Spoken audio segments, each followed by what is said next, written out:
Well, I grew up in the Hyde Park area, only just a little south of Hyde Park, down where the culinary is now. That's where I grew up. But when I met my husband in high school, and these are stories that he and his family told me about.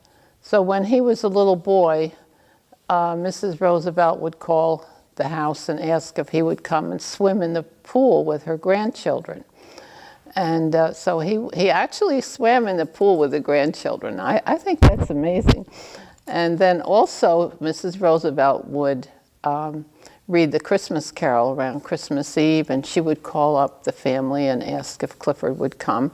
So she would read to the children there. And I think that kind of shows how Mrs. Roosevelt enjoyed the neighbors and families. And then my in-laws, they were Mr. and Mrs. Clifford and Cosmelia Pitcher. They, in later years, when I was married to my husband, and we lived in the same house for a while, and I remember seeing the Pitchers getting ready to go over to Valkill on New Year's Day, because Mrs. Roosevelt would have a party on New Year's Day. So they were invited to that also. So they were neighbors later.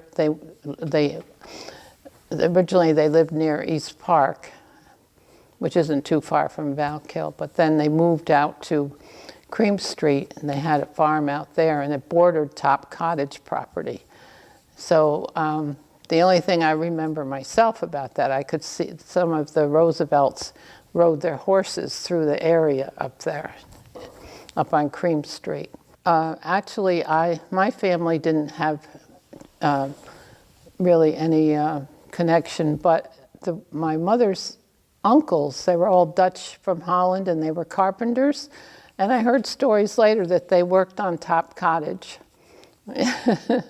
So that's about all there. And so I think that's about it.